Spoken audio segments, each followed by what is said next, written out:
Live, love Africa. What's your excuse for not coming? Please subscribe. Hello, I'm Dynasty Mirror.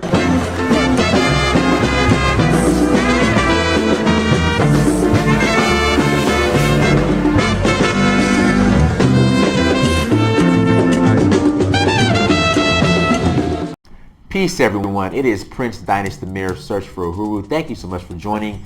Before we get started, make sure you like, share, and subscribe to the content. Don't window shop. I mean, you're more than welcome to come in and join the Search for Uhuru family. So make sure you subscribe to the content and also share. There are people out there that will love and that will find value in what we do. So go ahead and make sure you share the content as well. Also, too, go to dynastymirror.com. Go to dynastymirror.com. Please join our email list. Okay, subscribe to our email list so you can stay in the know of what's going on and what we have planned for Dynasty Mirror Search for Uhuru. Also, too, children's books are for sale. So make sure you go to Amazon.com. Go to Amazon.com. Buy a book. Greatly appreciate it. Type in the my name or type in the title and please purchase a book. So I wanted to shoot this video. You know, a lot of people who have been following me, sometimes they're in awe or shocked by some of the comments I make in regards to some of the positions that I take. But I've pretty much been consistent since I've since I've began Search for Uhuru. Since I've been active since 2017. And I think because a lot of my content is very long as far as the videos, that some of the information might get convoluted and missed by some. But then when they see me make a comment, you know, later on, they'd be like, "Oh, Dynasty, we didn't know you were like that." I'm like, I've always been like this. So today I want to speak on capitalism. Me, I am a capitalist. I believe in Afri Capitalism. Okay, Afri Capitalism is the idea that the private sector in Africa, private businesses are going to transform Africa and create opportunities for fellow Africans. I also believe that if there is a product or service that has value, you pay for that product or service, equal exchange for fair market value, or you know, you negotiate. So I've always been a capitalist. I'm an Afri Capitalist. You know, and this idea that Africans didn't practice capitalism, or what's called or what we consider capitalism. You know, I don't know what the term was back before we came in contact with Europeans, but we're just for reference, we're going to say capitalism for right now. So this idea that Africans did not practice capitalism before Europeans came in contact with Africans it's just false. I mean, Africans, we had trade routes running throughout the Sahara, you know, between East and West Africa, where we would trade commodities and goods. We've always been trading. We've always been doing business. We've always been practicing capitalism. Now, capitalism has been given, I would say, an evil, unfavorable, it's like almost a cuss word now by many in the community, because it's this idea that, you know, capitalists are just greedy, evil, rich people. Now, I'm a capitalist, but I believe in socialist safety nets. For example, when I lived in Los Angeles, California, a lot of capitalism going on, but you had a ton of poverty. You know, I used to feed the homeless on Skid Row. And I mean, by far, it was just depressing. I've never seen anything like this. You know, so yes, I believe in capitalism, but at the same time, my brother and my sister should not suffer like those on Skid Row. If they're trying to improve themselves, if they're trying to get better, if they're trying to, again, improve their condition or change the condition or situation, you know, then by all means, let's get them the help they need. I'm all for that. I'm all for helping somebody get off their feet. And so I think that's where this bad idea or this negative connotation that capitalism carries comes from.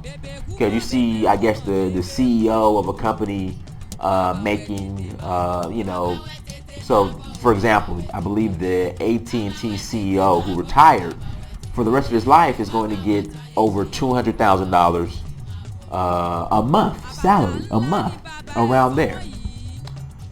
Meanwhile, so some people say, oh, that's greedy capitalism, when an AT&T employee, is not at your local AT&T store might be making $15 an hour, or even that.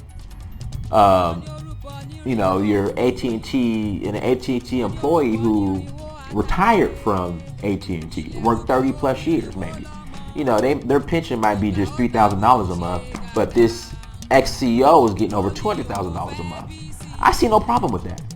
I mean, I'm all about fair market. So if you are a person who brings value to a business, or you present opportunities, then you should be compensated very well.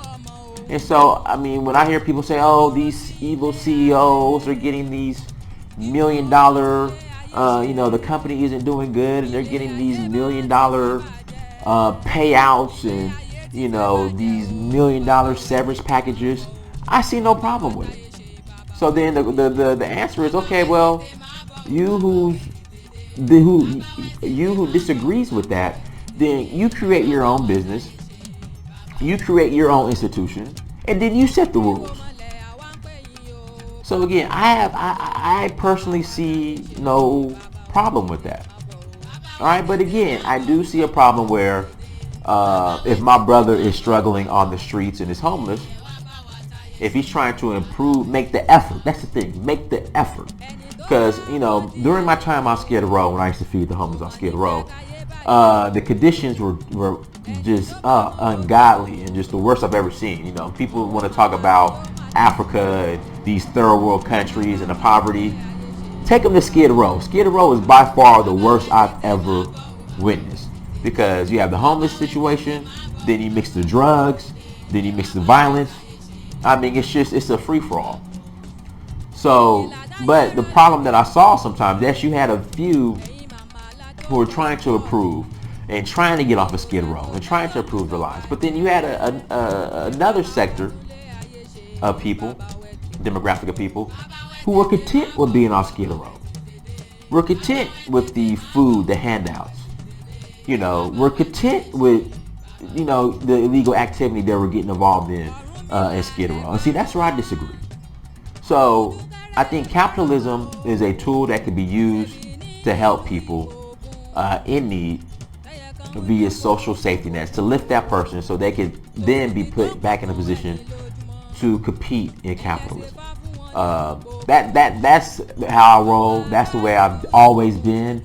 I know a lot of people like, oh, Dennis, I'm shocked by this comment you made about vaccines. I'm shocked about this comment you've made about capitalism. I'm shocked by this. I've always said this stuff. All right, I've been consistent. It's just maybe when I made that video 3-4 years ago, and it was a panel discussion, it was an hour and a half long, you might have missed that part. You might be new. But I'm going to start doing these videos to let you know where I stand, so there's no confusion. All right, I am an Afri Capitalist. I believe in capitalism. I believe in free market. And again, I disagree with this idea that there was no concept of capitalism before Europeans came. When Africans were always involved in capitalism. Again, we have trade routes from West Africa going through the Sahara. I mean, the East Africa, North Africa, South Africa, everywhere. It's well documented. The amount of merchants, wealthy African merchants, who are involved in trade. So I'm huge on capitalism.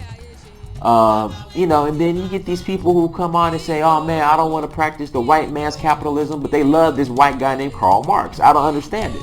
Like, you hate the white man's capitalism, but you love the white man named Karl Marx and Marxism. I don't understand that. Like, to me, that's just, I don't get it. So guys, I just wanted to put that out there and share that. Leave a comment. If you want to continue the discussion, go ahead. But one thing I know for certain, all right, whatever you do, all right, finances are important. Somebody else was saying, well, Dinus, you're always talking about money. Listen, finances and money is important, especially for those who are planning to go to Africa and making an impact. All right, it's going to be difficult. All right, going to a whole nother continent and not having the proper finances and money, not bringing in the proper finances and money and trying to make an impact, or even that, just live. You know, like, I'm not going to Africa to just survive, you know. And I think a lot of people that I talk to, you know, they have this mindset as if, you know, I'm surviving in America and not thriving, so I'm gonna go to Africa and survive and not thrive. No, I'm going to Africa to thrive, not survive, but to thrive. That's what I'm doing when I go to Africa, okay? So again, all capitalists aren't greedy leeches. Capitalists, we do have hearts, okay? We do have compassion. All right, I've been a capitalist. You know, I believe in philanthropy. I have a nonprofit, like a real 501c3, not just a nonprofit that, you know, I'm just talking about, hey, I like to give. No, I have a real 501c3 nonprofit, Africapersonified.org. So I'm all about contributing and giving back. I've always been that way. I'm all about, you know, circulating, you know, my money into the community, because I know I'll get it back. I know when you circulate, it comes back. I mean, it's just, you know, you got to pay it forward. You know, I believe in that science. So everyone, thank you so much. I believe in reciprocating. You know, you give, you receive. It's just a science. In fact, it's not even a science, it's law. So everyone, thank you so much for joining. Like, share, subscribe. Go to dynastymir.com. Until next time, Dynasty Mir, search for Huru. Peace. Alafia.